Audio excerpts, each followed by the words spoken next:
వివేకానంద రెడ్డి గారి మరణం చాలా తీవ్రంగా కలిచివేసినటువంటి ఘటన. వైఎస్ కుటుంబానికే కాదు, మొత్తం వైఎస్ఆర్ కాంగ్రెస్ పార్టీ యావత్తూ కూడా ఈ సంఘటనతో తీవ్ర దిగ్భ్రాంతి చెందింది. ఉదయం నుంచి వరుసగా అనేక సంఘటనలు వెలుగులోకి వస్తున్నాయి. వైఎస్ వివేకానంద రెడ్డి గారి మరణం అనేటటువంటిది చాలా అనుమానాలకు తావిస్తూ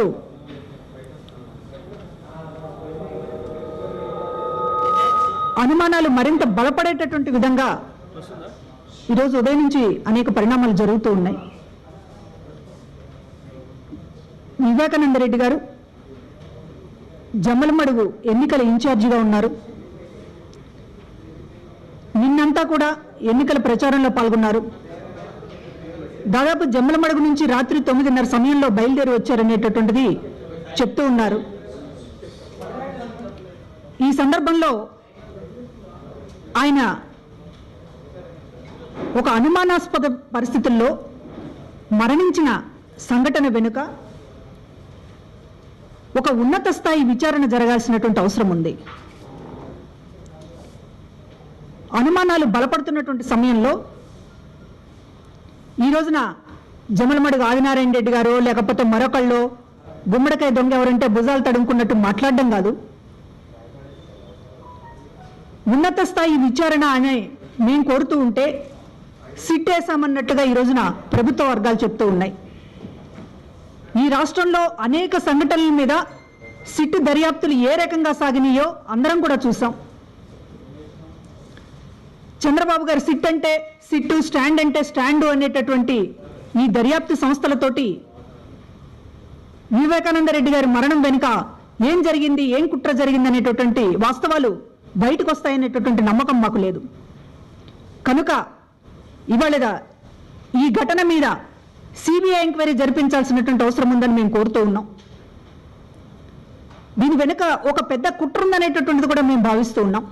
ఈ వాస్తవాలన్నీ బయటికి రావాలంటే సిబిఐ ఎంక్వైరీ జరగాల్సినటువంటి అవసరం ఉంది. ఒక ఉన్నత స్థాయిలో దర్యాప్తు జరిగితే తప్ప వాస్తవాలు బయటికి రావు. ఎందుకంటే కడపలో మేము గెలిచి తీరుతాం, అదేవిధంగా పులివెందుల్లో మేము ఎట్లా నెగ్గుతామో చేసి చూపిస్తాం అని గత కొద్ది రోజులుగా తెలుగుదేశం పార్టీకి సంబంధించినటువంటి మంత్రులు, నాయకులు అనేక మంది మాట్లాడుతూ ఉన్నారు. గత 5 ఏళ్లుగా కడప టార్గెట్గా, వైఎస్ కుటుంబం టార్గెట్గా చంద్రబాబు నాయుడు గారి డైరెక్షన్లో ఎట్లాంటి రాజకీయాలు జరిగినాయో కూడా ఇవాళ రాష్ట్ర ప్రజలందరూ కూడా చూశారు. ఒక టార్గెట్గా కడపని కొట్టాలి అనేటటువంటి ఒక టార్గెట్గా గత 5 ఏళ్లుగా రాజకీయాలు చేస్తూ వస్తున్నారు. బహిరంగంగానే మాట్లాడుతూ ఉన్నారు. కడపని మేము చేతిలోకి తీసుకుంటామనేటటువంటి పద్ధతిలో మాట్లాడుతూ ఉన్నారు. కడప ఎంపీ అభ్యర్థిగా జమ్మలమడుగు సంబంధించినటువంటి ఎమ్మెల్యే ఆదినారాయణ రెడ్డి గారిని కడప ఎంపీకి ఎంపిక చేసినప్పుడే ఒక మహాకుట్రకి బీజం పడిందనేటటువంటిది ఇవాళ అర్థమవుతుంది. మా పార్టీకి సంబంధించినటువంటి గుర్తు మీద గెలిచి చంద్రబాబు నాయుడు గారి దగ్గరికి వెళ్ళి మంత్రి పదవి దక్కించుకొని ఈరోజు ఆదినారాయణ రెడ్డి గారు జమ్మలమడుగులో ఎట్లాంటి అకృత్యాలు చేస్తున్నారో, ఎట్లాంటి రాజకీయాలు కడప జిల్లాలో రెచ్చగొడుతున్నారో కడప జిల్లా ప్రజలందరికీ కూడా తెలుసు. ఈ నేపథ్యంలో జరిగినటువంటి కీలకమైనటువంటి ఎన్నికల సమయంలో జమ్మలమడుగు ఎన్నికల ఇన్ఛార్జిగా ఉన్నటువంటి వివేకానంద రెడ్డి గారి మరణం అనేటటువంటి దాని మీద కూలంకుషంగా విచారణ జరగాల్సినటువంటి అవసరం ఉంది. మీరు కూడా బాధపడుతున్నట్లు, మీరు కూడా దర్యాప్తులను కోరుతున్నట్లు మాట్లాడడం కాదు. సిట్లు కాదు కావాల్సింది, కంటి తుడుపు దర్యాప్తులు కాదు కావాల్సింది. సిబిఐ దర్యాప్తుకి ఈ రోజున ఆదేశించమని రాష్ట్ర ప్రభుత్వాన్ని మేము డిమాండ్ చేస్తూ ఉన్నాం. పూర్తిగా అన్ని విషయాలు వాస్తవంలోకి రావాలి. ఎవరు చెప్పు చేతల్లో ఉండే దర్యాప్తులతోటి ఇది బయటకు వచ్చేటటువంటి విషయం కాదు. కనుక ఉన్నత స్థాయి దర్యాప్తు, సిబిఐ దర్యాప్తుకు వెంటనే ప్రభుత్వం ఆదేశించాలని చెప్పి మీ చిత్తశుద్ధిని నిరూపించుకోవాలని చెప్పి కోరుతూ ఉన్నాం.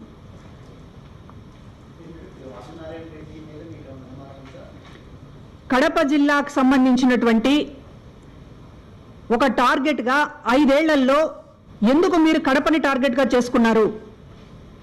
మొత్తం తెలుగుదేశం పార్టీకి సంబంధించినటువంటి యావత్తు శక్తులు కడప మీద ఎందుకు పెట్టారు? పులివెందులలో గెలిచి తీరుతాం, ఏం చేస్తామో చూడండి అనేటటువంటి మాటల వెనుక అర్థం ఏమిటి? అనుమానాలు ఈ రోజున అనేక విషయాలు ఉన్నాయి, కళ్ళ ముందు కనపడుతున్నాయి. మరొక వైపు వివేకానంద రెడ్డి గారు చాలా అనుమానాస్పద పరిస్థితుల్లో మరణించారు కనుక ఈ రోజున ఉన్నత స్థాయి దర్యాప్తును మేము అడుగుతూ ఉన్నాం. ఎందుకు వెనక్కి తగ్గాలి? మీరు మీ ప్రమేయం లేకపోతే సిబిఐ దర్యాప్తుకి ఎందుకు ఆదేశించరు?